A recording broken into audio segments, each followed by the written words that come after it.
Candidates, on your mark.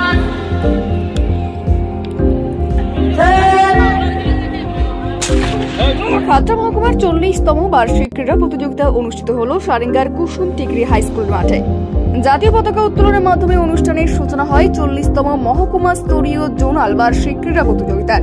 মশাল দৌড় দিয়ে খেলা শুরু হয়। মশাল প্রজ্বলন করেন সারেঙ্গা পঞ্চায়েত সমিতির সভাপতি। জ্বলন্ত মশাল নিয়ে মাঠ প্রদক্ষিণ করেন রাজ্য স্তরের প্রথম পুরস্কার জয়ী খেলোয়াড় পীযূষ সিনহা। পরে ছাত্রছাত্রীদের শপথ বাক্য পাঠ করানো হয়। সারেঙ্গার কুসুম টিকরি হাই স্কুলের মাঠে প্রতিযোগিতাগুলি অনুষ্ঠিত হয়। অনুষ্ঠানে প্রাথমিক বিদ্যালয়ের সংসদের চেয়ারম্যান ডক্টর শ্যামল সাত্রা, বাঁকুড়া জেলা স্কুল পরিদর্শক মাধ্যমিক জগবন্ধু ব্যানার্জি, সারেঙ্গা চক্র অপর বিদ্যালয় পরিদর্শক সয়নী মুর্মু, সারেঙ্গা দক্ষিণ চক্র অপর বিদ্যালয় পরিদর্শক তন্ময় চক্রবর্তী, সারেঙ্গা ব্লক সমষ্টি উন্নয়ন আধিকারিক তমাল ক্রান্তি সরকার, সারেঙ্গা যুগ্ম ব্লক সমষ্টি উন্নয়ন আধিকারিক রকি চন্দ্র দাস, সারেঙ্গা পঞ্চায়েত সমিতির সভাপতি মৌসুমী সিংহ মহাপাত্র উপস্থিত ছিলেন। শিক্ষা দপ্তর সূত্রে জানা গিয়েছে, সম্প্রতি খাতড়া মহকুমার 8টি ব্লকের 15টি সার্কেলে ছাত্রছাত্রীদের নিয়ে ক্রীড়া প্রতিযোগিতা অনুষ্ঠিত হয়। এবছর একজন ছাত্র ও ছাত্রী সর্বাধিক 2টি প্রতিযোগিতায় অংশগ্রহণ করতে পারবে বলে জানানো হয়েছিল। প্রতিটি সার্কেলে বিভিন্ন বিভাগের প্রতিযোগিতায় প্রথম স্থানাধিকারীরা মহকুমা স্তরের ক্রীড়া প্রতিযোগিতায় অংশগ্রহণ করে। এদিনের প্রতিটি বিভাগের প্রথম, দ্বিতীয়, তৃতীয় স্থানাধিকারীদের পুরস্কৃত করা হয়। তবে বিভিন্ন বিভাগে যারা প্রথম ও দ্বিতীয় হয়েছে তারাই আগামী দিন জেলা স্তরের ক্রীড়া প্রতিযোগিতায় অংশগ্রহণ করবে। জেলা প্রশাসন সূত্রে জানা গিয়েছে, অবৈতনিক প্রাথমিক ও নিম্ন বুনিয়াদী বিদ্যালয়, মাদ্রাসা ও শিশু শিক্ষা কেন্দ্রের ছাত্রছাত্রীদের নিয়ে ক্রীড়া প্রতিযোগিতাগুলি অনুষ্ঠিত হয়। এদিনের ক্রীড়া প্রতিযোগিতায় 8টি ব্লকের 15টি সার্কেলের মোট 655 জন ছাত্রছাত্রীরা অংশগ্রহণ করে। 100, 200 মিটার দৌড়, হাই জাম্প, লং জাম্প, জিমন্যাস্টিকের মতো 34টি প্রতিযোগিতা অনুষ্ঠিত হয়। কচিকাচাদের খেলা দেখার জন্য মাঠে অনেকেই ভিড় করেন।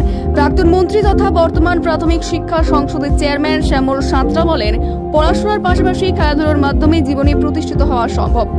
এখান থেকেই আগামী দিনে ভালো ভালো খেলোয়াড় তৈরি হবে এবং তারা দেশ এবং আন্তর্জাতিক স্তরে খেলবে আশা রাখি। খাতড়া সাব ডিভিশনের সমস্ত সার্কেলকে নিয়েই আজকে প্রাথমিক বিদ্যালয়, নিম্ন বুনিয়াদী বিদ্যালয়, শিশু শিক্ষা কেন্দ্র সমূহে আজকে 40তম বার্ষিক ক্রীড়া প্রতিযোগিতা সুসম্পন্ন হচ্ছে এই মাঠে। আমি ছাত্রছাত্রীদেরকে উৎসাহ দিতে চাই যে পড়াশোনার পাশাপাশি তারা যেন খেলাধুলা করতে পারে, সেই উৎসাহটা আমি তাদের মধ্যে জাগাতে চাইছি। এছাড়াও আমি দেখলাম যে খেলাধুলার সাথেও দেখছি এক্সট্রা কারিকুলার অ্যাক্টিভিটি হিসাবে তারা অনেকে ছবি আঁকতে পারে, আবৃত্তি করতে পারে, নৃত্য করতে পারে। এই ধরনের সুপ্ত প্রতিভাগুলো যাতে তাদের বিকশিত হয় সেই বার্তাও আমি তাদের কাছে রাখতে চাইছি। আমরা চাই যে জঙ্গলমহল এলাকা থেকে অনেক ছেলে মেয়ে এর আগে ফুটবল, ক্রিকেট থেকে শুরু করে অ্যাথলেটিক সমস্ত ক্ষেত্রে তারা পারদর্শী লাভ করেছে। তো আগামী দিনে যাতে এই জঙ্গলমহল এলাকা থেকে প্রত্যেকটি ছেলে মেয়ে এই খেলাধুলাতে আরও ভালো জায়গা করতে পারে, সেই শুভকামনা আমি তাদের উদ্দেশ্যে জানাই।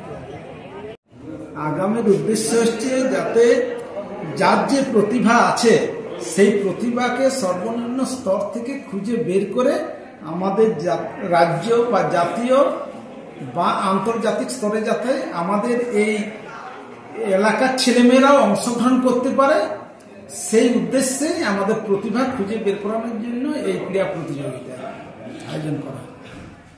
এই স্তর থেকে যে সমস্ত ছেলেমেয়েরাও প্রথম এবং দ্বিতীয় হবেন তারা জেলা স্তরে, আমাদের জেলা স্তরের খেলাটা 7ই ফেব্রুয়ারি 2025 বাঁকুড়া স্টেডিয়ামে হবে এবং সেখানে অংশগ্রহণ করবে এবং ওইখানে যে সমস্ত বিভাগে ছেলেমেয়েরা প্রথম হবে তারা রাজ্য স্তরের ক্রীড়া প্রতিযোগিতায় অংশগ্রহণ করতে পারবে।